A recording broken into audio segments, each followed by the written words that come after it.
स्वागत है आपका डायलॉगस में। हम बात कर रहे हैं बिहार की।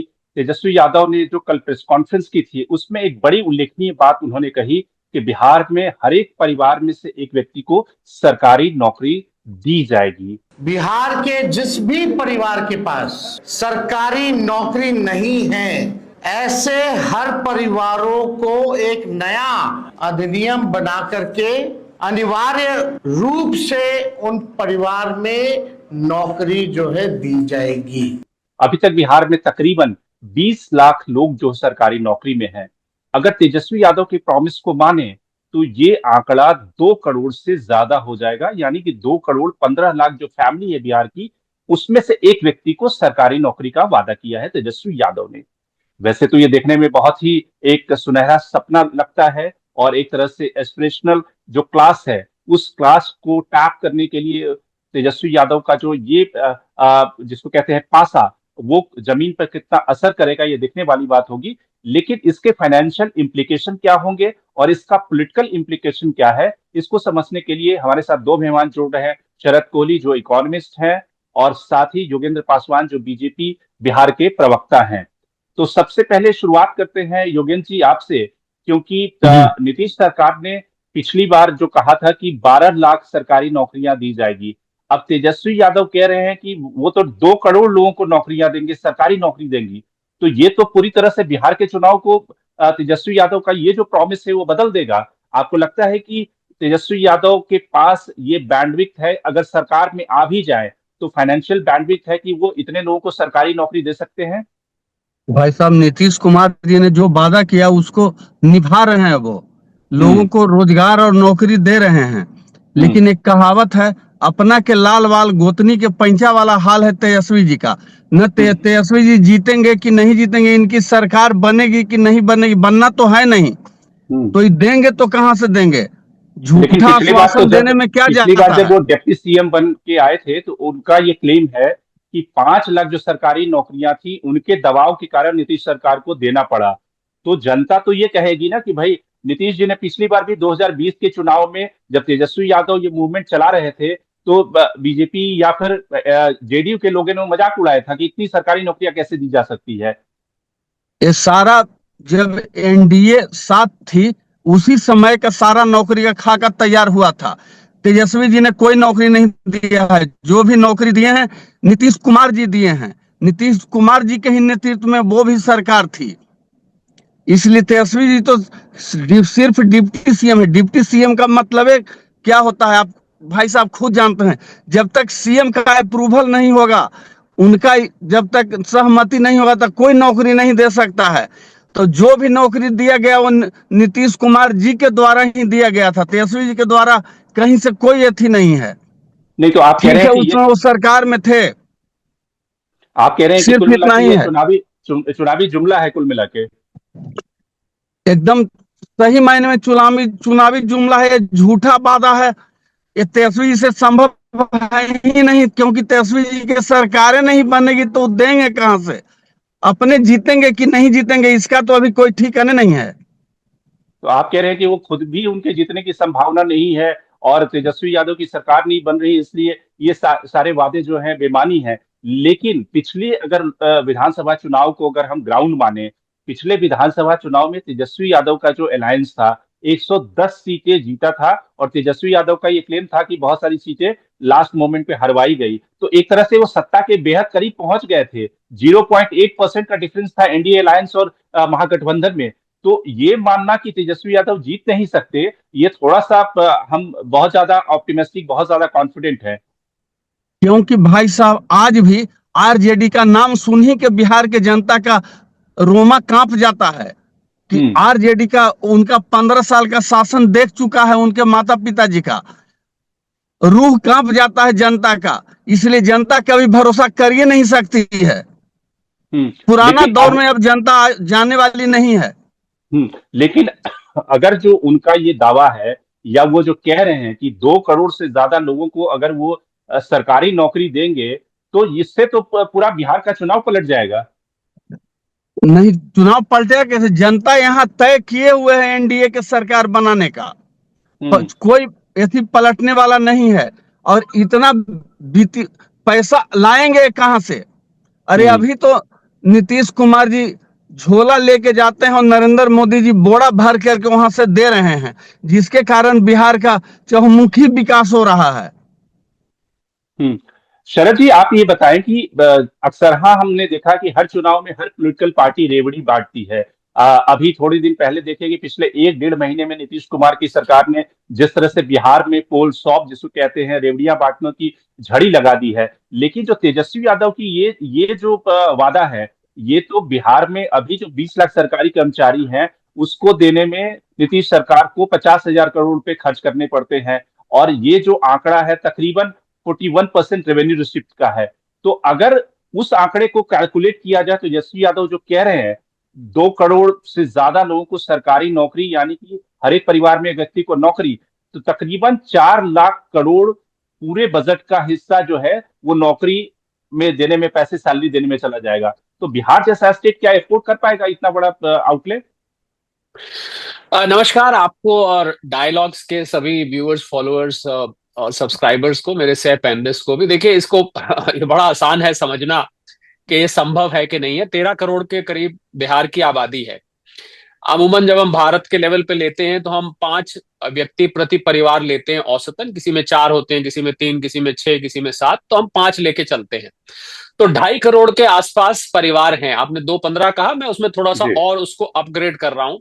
तो अगर प्रति परिवार एक व्यक्ति आता है जो उन्होंने कहा है, तो हम्म। इसका मतलब 2.5 करोड़ नौकरी वो देंगे। ढाई हम्म। करोड़ नौकरी का मतलब बिहार, अगर आप समझना चाहे इसको इसको आंकड़ों की दृष्टि से, तो अभी ढाई 20 करोड़ तो लाख पूरे देश में नहीं बट रहा है। मैं कह तो रहा हूं 20 लाख तो अभी काम करते हैं। इसका मतलब अभी जितना बिहार सरकार का पूरा कॉन्ट्रैक्चुअल एम्प्लॉयज भी मैं ले लूं, कॉन्ट्रैक्ट पे टीचर्स है, सबको मैं ले लूं, उससे 10 गुना लोग हो जाएंगे। तो इसमें दो बातें आती है। पहली बात तो तनख्वाह कहां से दी जाएगी, क्योंकि बिहार का जो टोटल बजट है वो करीब 10 लाख करोड़ के आसपास का है, 10 लाख से कम ही होता है। हम्म। और इस समय बिहार के ऊपर जो उधार चढ़ा हुआ है वो लगभग लगभग अब 3.5-4 लाख करोड़ के आसपास पहुंचने लगा है। तो आप ये बजट, अभी 50,000 करोड़ का बजट है, बड़ा आसान है समझना है इसको। अगर ये हम्म। 10 गुना हो जाता है तो ये सीधा सीधा 5 लाख करोड़ तो केवल तनख्वाह ही जाएगी। तो तनख्वाह जाएगी। जिस जिस राज्य का पूरा जो बजट है, वो जीएसडीपी जिसको हम बोलते हैं, ग्रॉस स्टेट डोमेस्टिक प्रोडक्ट बोला जाता है, वो करीब करीब 9-10 लाख करोड़ है। उसमें से अगर 5 लाख करोड़ अगर आप सैलरी देने लगेंगे, तो मुझे लगता है बिहार की जनता को जो वादे कोई भी राजनीतिक दल करता है उसको एक एक एक प्रैक्टिकल परिप्रेक्ष्य में देखना चाहिए कि क्या ये संभव भी है या नहीं है। क्योंकि वादे तो करती हैं, बाद में उसके बाद आपको याद होगा कुछ पैसे बांटने का यूपी में जब हुआ था, उसके बाद जब पैसे लेने लोग पहुंचे महिलाएं, तो वहां पर कुछ नहीं, ठन ठन गोपाल था, कुछ भी नहीं था वहां पर। तो मुझे लग रहा है कि जब भी इसमें दो बातें हैं बहुत जरूरी। पहली बात तो ऐसा वादा जनता से नहीं करना चाहिए जिसको आप पूरा नहीं कर सकते हैं, क्योंकि ये पूरा करना संभव ही नहीं है किसी भी हालत में। किसी भी, हर परिवार से लेने का मतलब है सवाल ही नहीं उठता कि ये संभव नहीं, हो जाए, लेकिन पहली उसमें बात। फिर वो दूसरा, इसमें कोई कंडीशन डाल देंगे ना वो, जैसे कि अलग अलग स्टेट गवर्नमेंट कहती है कि अच्छा आपकी फैमिली में से कोई सरकारी नौकरी में नहीं होना चाहिए, आपका इनकम टैक्स आप नहीं पे करते, इस तरह की देखिए शर्तें देखिए बात। वो आप तब भी आप जनता को बेवकूफ बनाएंगे, क्योंकि जनता तो देखिए वहां तो लाइन लग जानी है हर परिवार से। उस टाइम हम्म। आप उनको कहेंगे कि इनकम टैक्स पे ही है। अच्छा चलिए, मैं ले लेता हूं आपके यहाँ से जो लोग काम करते हैं, उसके बाद भी इतने लोग बचते हैं, तो वो तो सब पहुंच जाएंगे वहां पर। तो मुझे लगता है इनकम टैक्स पे ही बिहार में कितने हैं, गिने चुने हैं। तो मुझे लग रहा है इसमें दो बातें। पहले तो ऐसे वादा नहीं करना चाहिए जो आप पूरा नहीं कर सकते, और मान लीजिए आप पूरा कर भी सकते हैं तो आपको राज्य की आर्थिक हालत का ध्यान रखना चाहिए। जो रिजर्व बैंक की गाइडलाइंस हैं किसी भी राज्य के लिए, उसको मैं आसान भाषा में बता देता हूं। उसको एफआरबीएम हम कहते हैं, फिस्कल रिस्पॉन्सिबिलिटी बजट मैनेजमेंट। उसमें आरबीआई की गाइडलाइंस ये कहती हैं, 2003 में ये लॉ बना था, वो कहती है कि किसी भी राज्य को अपने जीडीपी से 30-35% से ज्यादा उधार नहीं लेना चाहिए। बिहार का उधार 35-40% तक ऑलरेडी पहुंच चुका है, तो उस लिमिट को वो क्रॉस कर चुके हैं। जो प्रति व्यक्ति आय है इस समय बिहार में, वो भारत की जो औसतन प्रति व्यक्ति आय है उससे आधी है। 50 से 60 हजार रुपए प्रति व्यक्ति आय बिहार की है। 13 करोड़ लोग मैंने कहा वहां पर हैं। लोग वहां पर पलायन करते हैं, बाहर जाके काम करते हैं, और रोजगार वहां पर है नहीं। नया निवेश बहुत मुश्किल से बिहार में आता है, शायद ही कभी आता है। तो मुझे लग रहा है ऐसे हालात में अब आती है बात कि जो रेवड़ियां हैं, जिन रेवड़ियों के, ये कोई भी राजनीतिक दल हो, मैं सभी के लिए बात कहता हूं, मुझे लगता है ये रेवड़ी का प्रचलन देश में जो बढ़ रहा है ये बहुत ही खतरनाक है।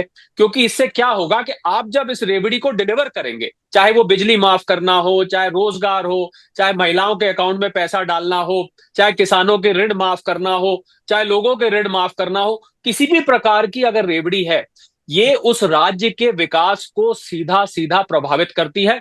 क्योंकि जब उस रेवड़ी के रूप में पैसा चला जाएगा, आपका बहुमूल्य पैसा, तो आपको सड़कें बनानी है, ब्रिज बनानी है, पोर्ट्स बनाने हैं, एयरपोर्ट्स बनाने हैं, रेलवे स्टेशन को अपग्रेड करना है, गांव में इंफ्रास्ट्रक्चर देना है, शहर को सुदृढ़ करना है, आप कुछ भी नहीं कर पाएंगे। क्योंकि पैसा तो सारा का सारा जो आपने वादा किया था उसमें चला गया, अगर वादे को पूरा करते हैं। यही कारण है कि इलेक्शन के रिजल्ट आने के बाद राजनीतिक पार्टियां वादे पूरे नहीं कर पाती हैं, और अगर करती हैं तो इसकी कीमत शायद लोग इस बात को नहीं जानते कि आप ही की जेब से निकाल के, एक जेब से निकाल के पैसा दूसरी जेब में जा रहा है, या एक व्यक्ति की जेब से निकाल के दूसरे व्यक्ति की जेब में जा रहा है।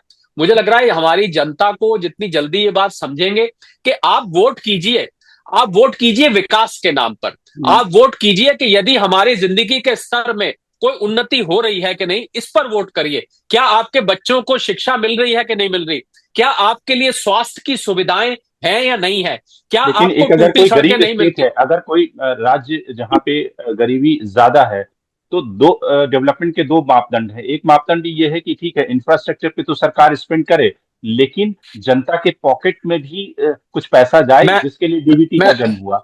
मैंने जो आपको आपको जो मैंने तरीके बताए, मैंने सड़कों का बताया आपको, मैंने स्वास्थ्य की बताया, शिक्षा की बताया, और जब मैं बुनियादी ढांचे के इंफ्रास्ट्रक्चर की बात करता हूं, शायद अर्थशास्त्र जो लोग समझते हैं थोड़ा भी, नहीं तो मैं आसान बता देता हूं। 1 रुपया इंफ्रास्ट्रक्चर पर खर्च किया हुआ, ध्यान दीजिएगा इस बात पर, उसका मल्टीप्लायर इफेक्ट होता है 8 बिल्कुल। गुना कम से कम।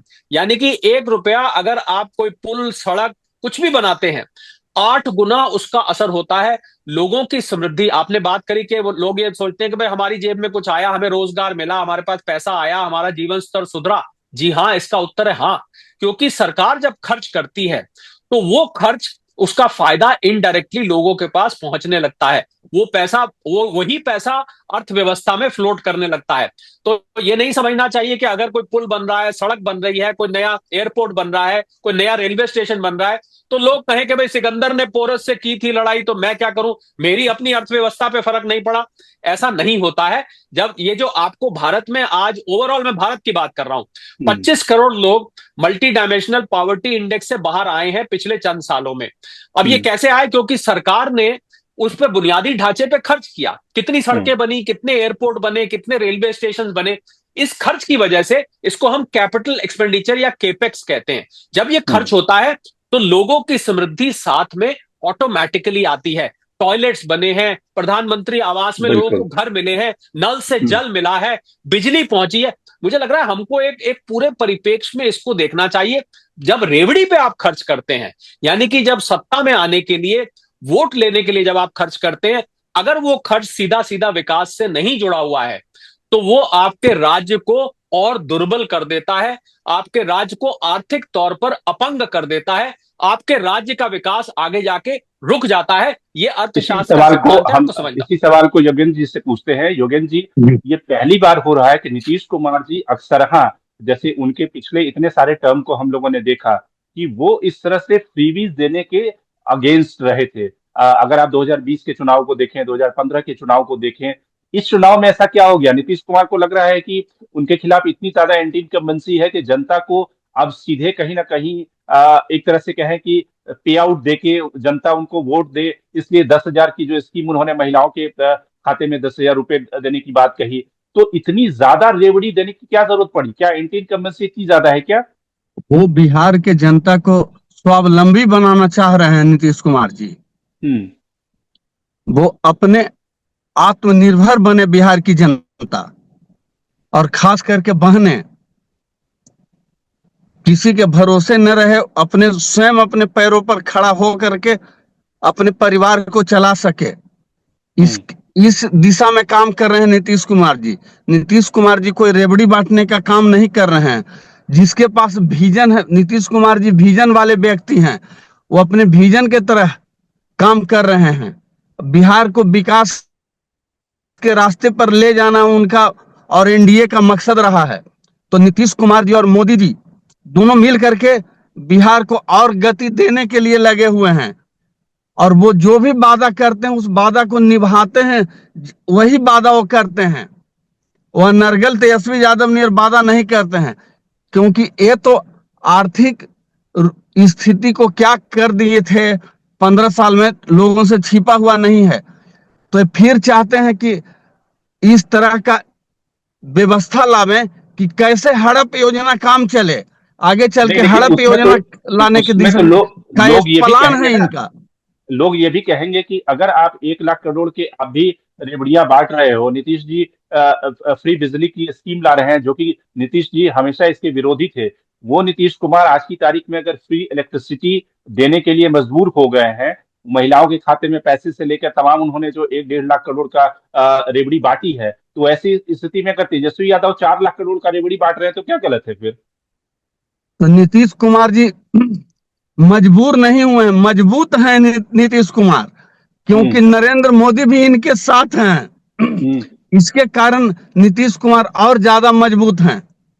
तो मोदी जी तो खुद ही रेवड़ी के विरोधी थे, तो पूरे पार्लियामेंट में उन्होंने सारे भाषण में कहा कि इस रेवड़ी कल्चर का खात्मा होना चाहिए, और फिर जब उनको सेटबैक लगा क्योंकि हिमाचल प्रदेश रेवड़ी में। नहीं ना बांटा जा रहा है भाई साहब, यहाँ हम्म। तो लोगों को स्वावलंबी बनाने के लिए, आत्मनिर्भर बनाने की दिशा में काम किया जा रहा है। अरे वो तो नाम बदल और के एक ही बात है ना, जी, नमवा बदल दिया है, बाकी बात तो एक ही है कि आप जो डीबीटी किसी आदमी के हाथ में पैसा दे रहे हैं डायरेक्ट और बेनिफिट ये के भी जरिए। नहीं है कि इन्होंने कहा तो काम भी शुरू कर दिया, लोग के हम्म। खाते में पैसा जाना भी शुरू हो गया है।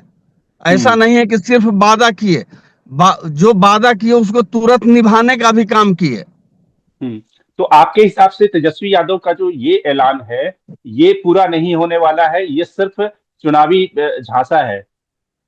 ये तेजस्वी यादव ने झूठा वादा किया है लोगों को दिग्भ्रमित करने के लिए, और हम्म। बिहार की जनता दिग्भ्रमित होने वाली नहीं है। बिहार की जनता को नीतीश कुमार पर भरोसा है, नरेंद्र मोदी पे भरोसा है, इन दोनों पे ही बिहार की जनता को भरोसा है। इसलिए पुनः फिर एनडीए की सरकार बनेगी। तेजस्वी जी के बहकावे में बिहार की जनता आने वाली नहीं है। लेकिन कई राज्यों में हम लोगों ने देखा है कि जब महिलाएं फॉर्म भर लेती है, प्रशांत किशोर जो फॉर्म भरवा रहे हैं, जो डेबिट कार्ड बांट रहे हैं, उसको भी लाखों जनता उस फॉर्म को भर रही है। तो जनता को जब लगता है कि भाई उनके परिवार में सरकारी नौकरी किसी व्यक्ति को मिल जाएगा, और खास करके बिहार जैसे राज्य में जहां सरकारी नौकरी के लिए रोज लड़ाइयां होती है, रोज धरना प्रदर्शन होते हैं, तो अब वैसी यही स्थिति में देखिए ना आप। भाई साहब, यही देखिए, इसके पहले ये है कुछ नहीं, अब माई बहन योजना का फॉर्म भरवा रहे हैं। हम्म। उस फॉर्म भरवाने के नाम पर क्या क्या हो रहा है, इसका भी आगे चल करके जांच होगा तो खुलासा होगा। हम्म। एक ये तो कुछ है नहीं है, कहां से योजनाएं ला सकते हैं, लाने का इनको कोई अधिकार नहीं अभी है, नहीं तो कह रहे और लोगों से सरकार में आने फॉर्म के बाद। झूठा भरवा रहे हैं। हम्म। जब सरकार में आएंगे तब ये कह रहे हैं कि ये अधिनियम अधिनियम बनाया जाएगा। तो सरकार में आएंगे तब आना तो है नहीं, तो फार्म हम्म। भरवाने का कोई औचित्य ही नहीं है। फार्म भरवाने के नाम पर लोगों का दोहन शोषण किया जा रहा है। तो तेजस्वी यादव को एक्सपोज करने के लिए, या तेजस्वी यादव का ये जो प्रॉमिस है, पोल प्रॉमिस, इसको काट करने के लिए बीजेपी क्या कर रही है? बीजेपी बिहार के विकास के लिए लड़ाई लड़ रही है, बिहार को उन्नति पे ले जाना है, इस दिशा में काम कर रही है। कई कल कारखाने लाने का भी योजना बनाया जा रहा है आगे आने वाला दिन के लिए। आप लोग बिहार भी को कुछ स्वावलंबी बनाना है। आप लोग भी कुछ मैनिफेस्टो में इस तरह का वादा जी, करेंगे कि नौकरी से रिलेटेड नौकरी देने का वादा जो है? नीतीश कुमार जी और एनडीए मिल करके बिहार के लोगों के साथ वादा नहीं कर रही है, हम्म। बिहार के लोगों को पूरा भरोसा भरोसा दिलाने का काम किया है। सबसे बड़ा है कि किसी पर विश्वास होना, और बिहार के जनता को नीतीश कुमार पर भरोसा विश्वास है, इसलिए बिहार की जनता एनडीए के साथ है। ठीक है। योगेंद्र जी कह रहे हैं कि पूरी तरह से बिहार की जनता को विश्वास है, भरोसा है, शरद जी, जो अलग अलग स्टेट में हमने मॉडल देखा है कि जैसे कि कर्नाटक के चुनाव को देख ले, कर्नाटक के चुनाव में कांग्रेस ने जो प्रॉमिस किया और उसका उसको फायदा मिला। उसी तरह से हिमाचल के चुनाव में उन्होंने कहा कि जो पेंशनर हैं उनको पुराना वाला पेंशन है वो मिलेगा। तो इस तरह के फाइनेंशियल जब कोई बेनिफिट की घोषणा कोई भी पॉलिटिकल पार्टी करती है तो चुनाव में उसका फायदा तो मिलता है। और शायद इसलिए तेजस्वी यादव ने एक बड़ा पोल प्रॉमिस, एक बड़े सपने दिखाए हैं। आपको लगता है कि ठीक है, अर्थव्यवस्था तो अपनी जगह पे है, जिस तरह से अर्थव्यवस्था का जो हाल होगा, क्योंकि बहुत सारी सरकारें तो लोन लेके भी घी पी रही है, तो ऐसी स्थिति में अगली जनरेशन पे वो लोन ट्रांसफर हो जाएगा, लेकिन फिलहाल तो सत्ता आ जाएगी ना। देखिए, हिमाचल का आपने जिक्र किया। हिमाचल में तो मैंने उस टाइम टीवी पे बहुत सारी डिबेट्स करी थी, तो एक बार तो सरकारी आदमियों के तनख्वाह के भी देने के लाले पड़ गए थे वहां पर, जब एक ऐसी भी बिल्कुल। सिचुएशन आ गई थी। देखिए, इसमें दो बातें हैं इसको समझने वाली। पहली बात यह है कि अगर आप ये जो फ्रीबीज अनाउंस हो रही हैं, जो भी आपके स्वावलंबी कह लीजिए, जो भी योजना, मैं आदर करता हूं जो हमारे पासवान साहब कह रहे हैं इस बात का, अगर आप उसको दे सकते हैं और विकास में कॉम्प्रोमाइज नहीं कर सकते हैं, देखिए आप उसको भी दीजिए, और साथ में आप विकास की जो योजनाएं परियोजनाएं हैं जो जनता के हित में है, जो ओवरऑल राज्य का विकास करेंगी, तो फिर इसमें कोई हर्ज नहीं है, पहली बात। दूसरी बात, मैं डबल इंजन सरकार को जरूर वजन देता हूं, क्योंकि डबल इंजन सरकार का मतलब है कि एक तरफ राज्य सरकार काम कर रही है, दूसरी तरफ केंद्र सरकार भी आपके साथ है। अभी बिहार की अगर आप बैलेंस शीट उठा के देखें तो करीब करीब 75% के आसपास मदद केंद्र सरकार बिहार सरकार का इस समय कर रही है। अगर, अब ये बहुत जरूरी बात मैं बोलने जा रहा हूं, ध्यान दीजिएगा, अगर बिहार में कोई ऐसी सरकार आ गई जिसको केंद्र सरकार की इस प्रकार से छत्र छाया नहीं है जिस प्रकार से अब है, मैं किसी राजनीतिक दल किसी नेता का यहां नाम नहीं ले रहा हूं, तो बिहार बिहार राज्य को अपने पैरों पर खड़ा होना कठिन हो जाएगा। और सोने के सुहागा इस पे जब होगा, अगर हर घर से ये एक एक नौकरी दे दी जाती है तो आप कहां से उसको पैसा लाएंगे, क्योंकि केंद्र सरकार डबल इंजन है, तब सिर्फ एक इंजन चलेगा। ध्यान दीजिएगा, अगर सिंगल इंजन चलेगा तो कैसे उस राज्य का गुजारा चलेगा। अभी तो डबल, मैंने बताया ना, 75% अभी केंद्र की मदद से बिहार की अलग अलग परियोजनाएं और योजनाएं चल रही हैं। अगर कोई दूसरी पॉलिटिकल पार्टी आ गई तो जो छत्र छाया जब हट जाएगी, उस समय कोई भी दूसरी पार्टी क्या करेगी, इस बात का उनको सोचना पड़ेगा। जैसे आपने देखा था जो हाल पंजाब और दिल्ली में आम आदमी पार्टी की जो सरकार थी, उनका क्या बिल्कुल। हाल हुआ था। दिल्ली दिल्ली मुनाफे से घाटे में आ गया, पंजाब कटोरा ले लेके इस समय पंजाब के ऊपर सबसे बड़ा, सारे राज्यों को आप भारत में ले लें, सबसे ज्यादा कर 53% से भी ज्यादा पंजाब के ऊपर इस समय उधार है। और हर थोड़े दिन बाद भगवंत मान साहब केंद्र पहुंचे होते हैं कि साहब हमारी मदद करिए, हमें ये करना है। परंतु उन्होंने जो रेवड़ियां प्रॉमिस करी थी, वो रेवड़ियां वो तो एक तो दे नहीं पाए हैं, और थोड़ी बहुत जो दे पाए हैं उससे पंजाब में बहुत बड़ी दिक्कत खड़ी हो गई है आर्थिक तौर पर। तो मुझे लग रहा है कि जो भी पार्टी वादा करे, खासकर अगर वो डबल इंजन से सिंगल इंजन हो जाती है, आप समझ रहे हैं मैं क्या कह रहा हूं, तो ये बिल्कुल। सिंगल इंजन अकेले फायर नहीं कर पाएगा। और उस पे और जले पे नमक छिड़कना होगा कि अगर आप ऐसा कोई वादा कर देते हैं कि हर घर से हम एक नौकरी दे देंगे, तो ये पहली बात तो ये बहुत इम्प्रैक्टिकल बात है। क्या आप 20 लाख की जगह 2 करोड़ आदमियों को नौकरी दे देंगे? चलिए मैं इनकम टैक्स और ये सब अभी भूल जाता हूं, मैं सिर्फ सीधा सीधा नंबर्स पे जाता हूं। 2 करोड़ आदमी बिहार में नौकरी, सरकार पे नौकरी रख के करेंगे क्या? इतना तो वहां काम भी नहीं है। और उनको तनख्वाहें कौन देगा, उनको कौन पाले पोसेगा, उनके मकानों घरों का इंतजाम, मुझे लग रहा है ये बिल्कुल कतई संभव नहीं है। इस प्रकार के वादे नहीं करने चाहिए, लोगों देखिए को शरद जी, इस सपने पे नहीं एक दिखाने सवाल, चाहिए। मेरा एक काउंटर क्वेश्चन है कि इसी तरह का प्रॉमिस राहुल गांधी ने 2019 के चुनाव में किया था, जब उन्होंने कहा था कि एक तरह से राइट टू एम्प्लॉयमेंट का एक अधिकार होना चाहिए, और उसके लिए कई सारे आर्थिक विशेषज्ञ बाहर के देशों से उनके कंसल्टेंट थे जिन्होंने ये आइडिया पिच किया था, जिसके बाद राहुल गांधी ने इसकी बात कही थी।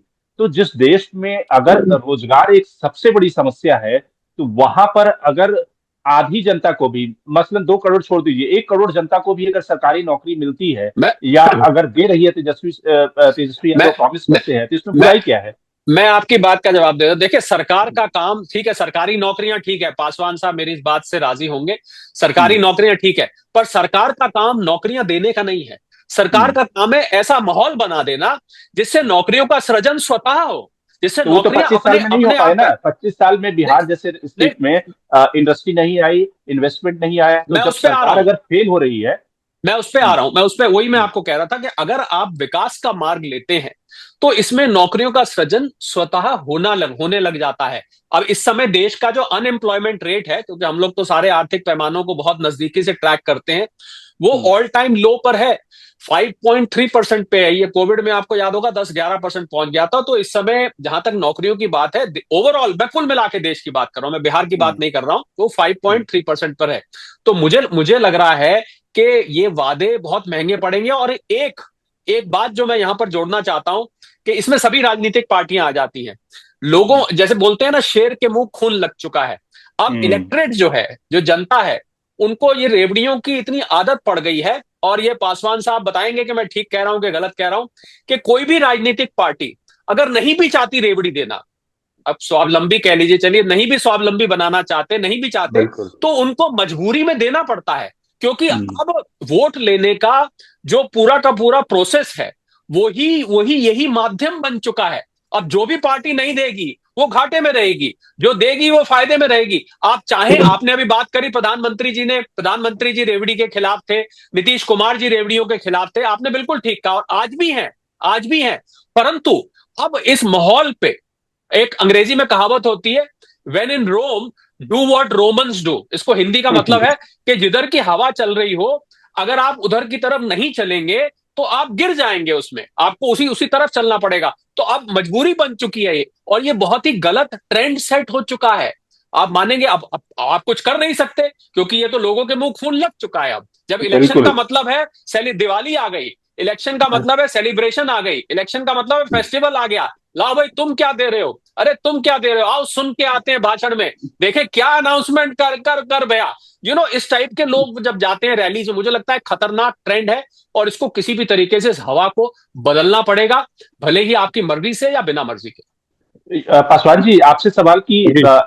वोटर को ये लगने लगा है, या जिसकी बात कर रहे हैं शरद जी की, वोटर को ये लगता है कि 4 4 साढ़े 4 साल तक ये जो सरकारें होती है, जिसकी भी सरकार बन जाए, वो उनके दुख दर्द में शामिल नहीं होती, या उनका जो वेलफेयर है उसमें कोई उनका खास इंक्रीमेंटल ग्रोथ नहीं होता। तो जब चुनाव का समय आता है, उनको लगता है कि जो इनसे खींच सको, और जो दल ज्यादा ऑफर कर रहा है उसके वादों पर वो भरोसा करती है। ज्यादातर राज्यों में ये देखा गया है। तो वैसी स्थिति में तो आपके लिए घाटे का सौदा है ना, कि आपको मजबूरी में, क्योंकि 2020 में तेजस्वी यादव ने लगभग वो सत्ता के करीब पहुंच गए थे, 110 सीटें जीते थे वो, और उसमें एम्प्लॉयमेंट सबसे बड़ा पोल इशू था बिहार में। आज भी जितने भी पोल सर्वे आप पढ़े, उसमें बेरोजगारी सबसे बड़ा मुद्दा है। तो वैसी स्थिति में अगर आप रोजगार प्रॉमिस नहीं करेंगे, तो निश्चित रूप से वो जो यंग तबका है वो सब तेजस्वी यादव या प्रशांत किशोर को वोट करेगा। नहीं सर, क्योंकि बिहार के लोग इतना जानते हैं कि हमको किसके साथ रहना है, हम्म, तो हम सही ढंग से सुरक्षित रह सकते हैं और हम्म, विकास की दिशा में आगे बढ़ सकते हैं। आप हम्म, देखिए, तेजस्वी जी को याद होना चाहिए कि 90 के दशक में किनकी सरकार थी, इनके माता पिता जी की सरकार थी। हम्म, तो उस समय कर्मचारियों को वेतन नहीं, शिक्षक लोगों को दुकानदार राशन देना बंद कर दिया था, 5 5 महीना तक वेतन नहीं मिलता था।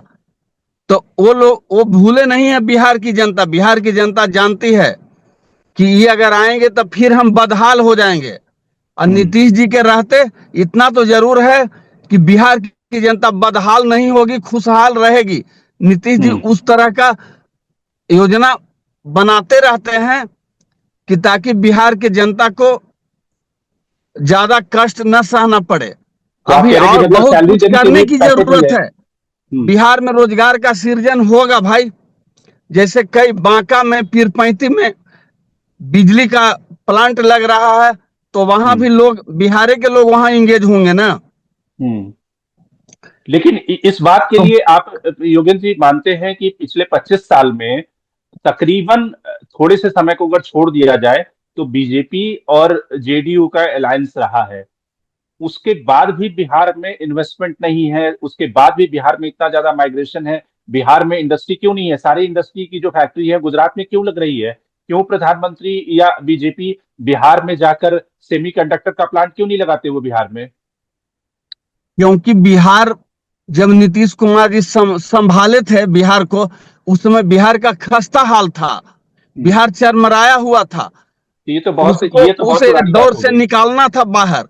तो इतना तो जरूर है भाई साहब, आप बिहार आते होंगे तो जरूर देखते होंगे कि पहले से बिहार अब बदला है, और आगे आने वाला दिन में बदलेगा बिहार।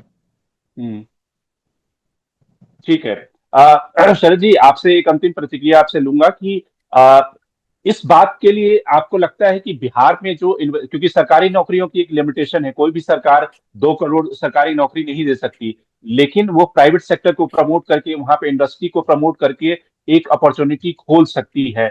लेकिन 25 सालों के बाद भी बिहार में प्राइवेट इन्वेस्टमेंट न के बराबर है, वहां पे इंडस्ट्री न के बराबर है। इसके लिए कौन कसूरवार है?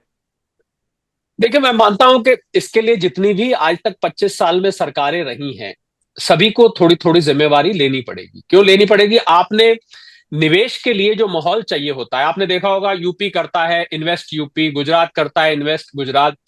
हम इन्वेस्ट बिहार जैसे इवेंट्स करें, हम लोगों को ये बताएं कि अगर आप बिहार में फैक्ट्री लगाते हैं, बिहार में निवेश करते हैं, तो आपका अपहरण नहीं हो जाएगा, आपको आपको सुरक्षित माहौल मिलेगा, आपको वहां पर गुंडाई देखने को नहीं मिलेगी, आपको वहां पर स्किल्ड मैन पावर मिलेगी। जब हम ये सब यकीन दिलाएंगे इन्वेस्टर्स को, एंटरप्रेन्योर्स को, तो वो क्यों नहीं आके बिहार में लगाएंगे? आखिर आखिर बिहार को भारत का हिस्सा है, बिहार में भारत उपजाऊ भूमि है, बिहार के लोग मेहनती हैं, बिहार के लोग कर्मठ है। सबसे ज्यादा आईएएस में अगर लोग आते हैं तो कहां से आते हैं? बिहार से आते हैं। तो क्या बिहार के लोग इतने इंटेलिजेंट हैं?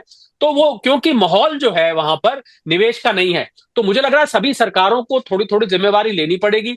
उन्होंने ऐसा माहौल बनाने की कोशिश नहीं करी, या कोशिश पर्याप्त नहीं रही कि वहां पर आके इंडस्ट्री आए। कैसे आएगी? इंडस्ट्री लानी पड़ेगी, आपको फैक्ट्रियां लानी पड़ेंगी।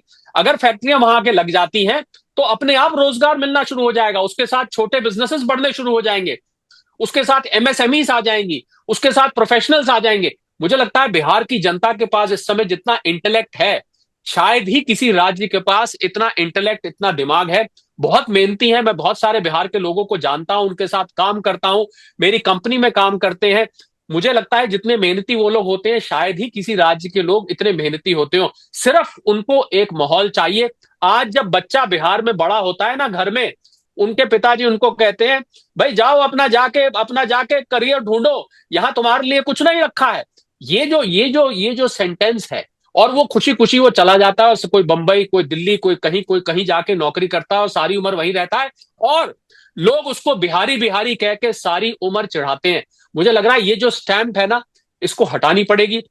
जो भी सरकार है उसको देखना पड़ेगा कि बिहार एक कर्मठ राज्य है, और उसके ऊपर जो ये उसको गाली की तरह इस्तेमाल किया जाता है कि तुम बिहारी हो, यहां से जाओ। मैंने खुद अपनी आंखों से देखा है, और इतना बुरा लगता है इस बात को सुन के। मुझे लगता है ये जो स्टैंप बिहार के ऊपर लगी हुई है एक पिछड़े राज्य की, ये स्टैंप को हटाना पड़ेगा।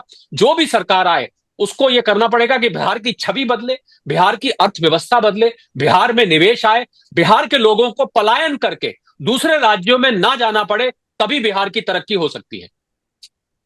चलिए, इस नोट पे कार्यक्रम को खत्म करते हैं कि बिहार में इन्वेस्टमेंट की जरूरत है, प्राइवेट इन्वेस्टमेंट, जिससे कि रोजगार का ज्यादा क्रिएशन हो सके, क्योंकि सरकारी नौकरियों का एक लिमिटेशन है। कोई भी सरकार पूरी तरह से राज्य की पूरी जनसंख्या को सरकारी नौकरी नहीं दे सकती।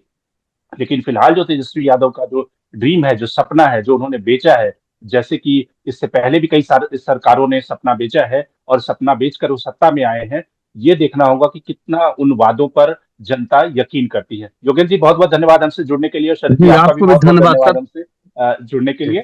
बाकी खबरों के लिए और बाकी वीडियो के लिए आप बने रहिए डायलॉग्स के साथ।